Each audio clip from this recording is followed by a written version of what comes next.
سورة صافات الرتي تمر الرتي يجورا تمر الرتي وسلام على المرسلين ارقمتو هند الرتي هندافيو نجيني تعالى أجل دبتاي نبي محمد الله عليه الصلاة والسلام والقبتيتي نبي محمد عليه الصلاة والسلام إن الله ملائكته يصلون على النبي الله في ملائكة الليني صلوات بوسن نبي رتي يجون أكن يجون ربي سبحانه وتعالى رحمة قدا في ملائكة نمني كدتاني في يجون إن الله وملائكته يصلون على النبي يا أيها الذين آمنوا يا ور أمنتن صلوا عليه وسلموا تسليما جتون نسرت نجابوسا أمس نجا رحمتك ردا في أمس نجا لك ردا في جاء رب سبحانه وتعالى كناف نتي أكزني كرنا. أوكي يسوع زيرو ما قادوا فتنكسم يتو. سلوا قدو بالنبي الله عيسى عليه السلام جل يقول أفاني رجالتون دمامي. أجيني سافاته وجنة دبل.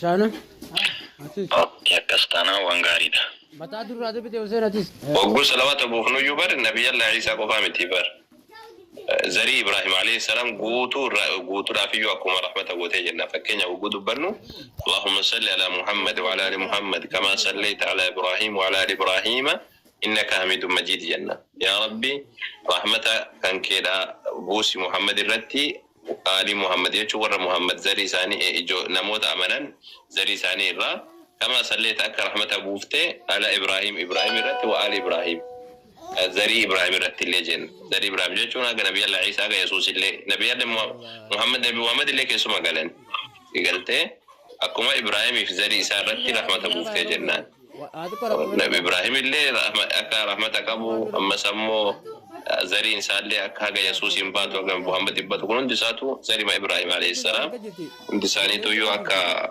رحمة ربي إنسان تبوسيني عملنا جتشو أيه غانم أبانكي يا فاستر اللي ما قدرا أيه مقالة من كيس جرا دوتي جيسا أيوة أنا رما كينيا اللي بكا من جرا دويرو جل كواف نمنا من تاكنا في جاكا كيوكيا الله أكبر أيه ماتين كي يباي ماتي قدرا من تاكنا رتي أيه كنا مقالة من كيس جرا دو أنا را قلنا شوات بالي تاكيسا كيف بدأت وليسو وليسو أيه Islam kan fudhachuun nan barbaada garuu godina kana keessa taa'ee fudhachuu hin danda'u.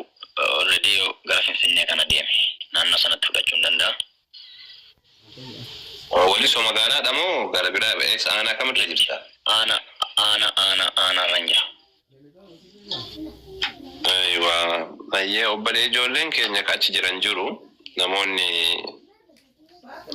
wal arguu ni dandeessu koomentii banamee abdii banee jira dhiisa.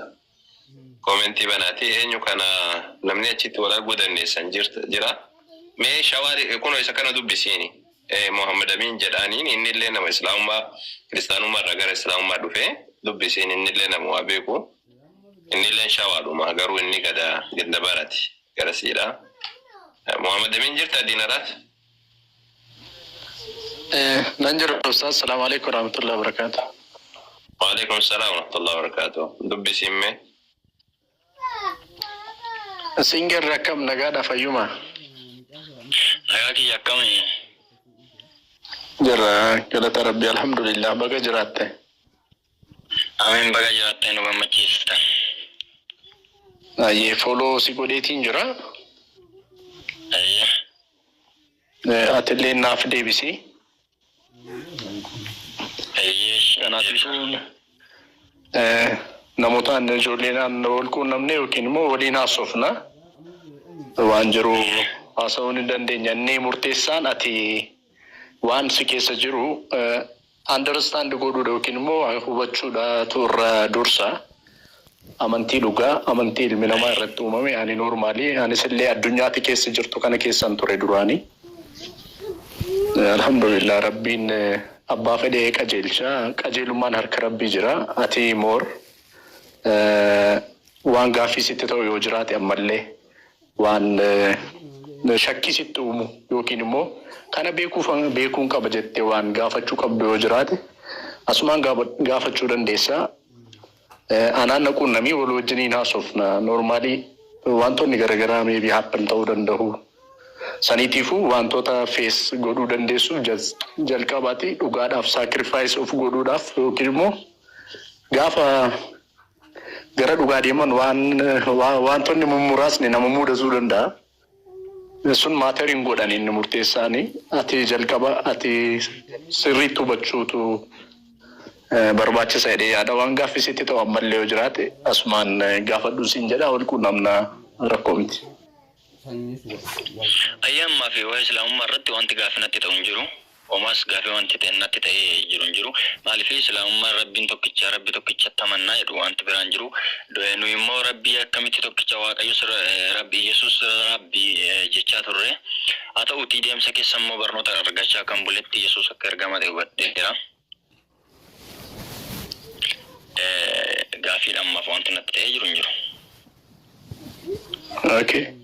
Islaamummaa irraa gaafii hin qabdu jechuudha. Waan qabu islaamummaa irraa gaafii.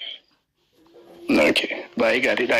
Waliin haasofnaa bakka rakkoon hin jiru. Inshallah keessaan dubbisiniiti lakkoofsa kan kee ergii fi hin dagatini. Okay. Waamada miidhagillee hin dagatini. Haasofsiisini ergatanii waan irra geettan inshallah isin hordofna tole. Inshallah. Ayyee lakkoofsa keessaan olii ergaati walitti bilbilaa tole inshallah. Rabbiin khairii siyaa godhu siyaa laaffisu. Waan sitti ulfaatu hunda isaatu rabbiin siyaa laaffisu akka nabiyyillahi Daawudii alayhi salaam hadiida laffeessanitti rabbiin siyaa laaffisu. Wanti tokko siin dhibeen siyaa kun dhaabbatee siin jennee jirra. Rabbiin siyaa barakachiisu tole. Ayyee du'aa godhaa fi rabbiin siyaa laaffisu. Ijoollee baay'ee achumaan waan ati beekuu qabdu. Namoota baay'ee namoonni akkasitti qormaataman kamaatiin isaanii waan hin jenne inuma jiranii. Laakiin kun hundi isaa keessuma dabalama. Abbaa caalillee jiranii inshallah. Mee abbaa caalii dura Muhammad Amiinii wajjin amma shawaa sultaanet ka jiru kan argu jirta kan si dubbise kana isaa wajjin walii bilbilaati wajjin haasawa. Rabbiin subhaanahu wa ta'ala siif ayyeesh. Ayyeesh. Shaashee jirta? Nan jira akkam jirtu? Indeenes salaamnesh? Afaan kanallee hin beeku dhiifama naa godhaate. Ati beenteedha isaa? Ayi miti ortodoksiidha. Ortodoksii taate amaariffan beektu? Hin beeku tuana. Afaan Oromootu dhiyoo kanan bareesu. Afaan Oromootu dhiyoo kana bare? Maaliin dubbattaa turte? Inaasa akkanumatti hin ta'u. Inshallah. Waggaa Afaaniin bananne turte. Reefu afaan banatti. Reefu iyyuu guddatte moo daa'ima xiqqoo turte isaa? Daa'ima miidiyaa kanarratti haasa'u jechuu kooti beektan. Eeywa. Miidiyaa irratti jechuun waan keessa yaada. Ani baree miidiyaan jennee barsiidha. Beektee afaan amaariffaadha. Ortodoksiin wanti qollee yoo taate inuma beekan jedheeti. Indeenne salaamne shoo jedhanillee. Indaminne alle jedhanii amaariffallee yoo oromifaa wal keessa makan inuma beekan. Animaan barri baadiyyaa akka guddadha natti fakkaata. Ayyeeshi. Gaafii qabdaa?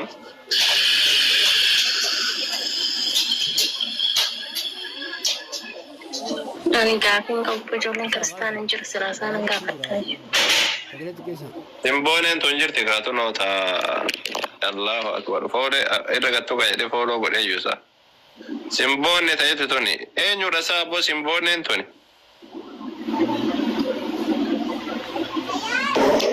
Warra mataa qullaate ka ustaaz hin beekanii.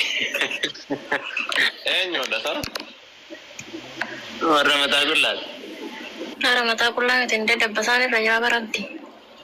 Akkasiin jedhama. Oh dabbasaan irra jira sorry. Rifeensa qullaa jechuudha. Akkasiidha. Laaka rifeensi kiyya ulfina kiyyadha yoo mul'ifadhee deemeyyuu bakka dhokachuu qabu dhaskadhee bakka mul'ifachuu qabu mul'ifadheen deema. Maal seeratti dhabee eega goote guutuma mul'istuulee maal rifeensa qofa maa mul'ista harkaan keellee kana mulli rifeensa dheereffachuun anaaf ulfina waan ta'eef rifeensi kiyya hin bareeda kanaaf mul'ifadheen deema. Amma maalitti amannasaa Itoophiyaa keessatti rifeensi hin guddatu. Ismeen uffatineeti. Ayyame amma wannatti.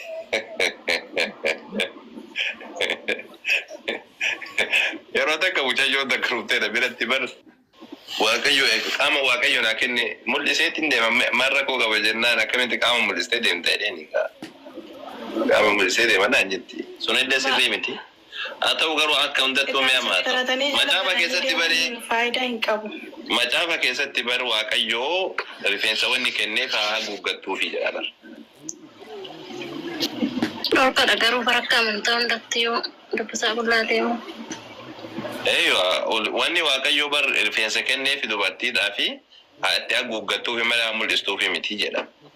Maaliif jennaan beekaati akkasii isin godhan malee beekaati rifeensa baasaa isin jedhanii akkanatti isin deeman malee macaafa keessa dhowwamaadha Qorontos 1:11 irratti.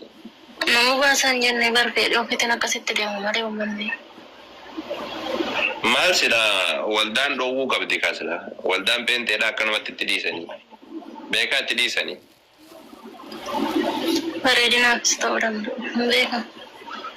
Bareedina maal guyyaa waldaa deeman laal waxxaratanii surree nama akkamitti nama qabdu godhatanii yookaan ammoo qamisa gabaabaa takka qamisa qabdu ammoo qamisa laal jilbaa olitti deebisaniitiin sarbaa ofii kana mul'isaa erga sana ammoo wangeela harka bitaatiin qabataniitiin rifeensa ofiidhaa ta qabdu tokkofattee tan qabne itti ergifattee achi boodaan ammoo ofirra deemanii achi dhaqanii namaan wallaalanii dhiirri achi as laala intalli achi achi ilaalte kana wajjin akkasumatti ilaalanii ofirra deebi'an.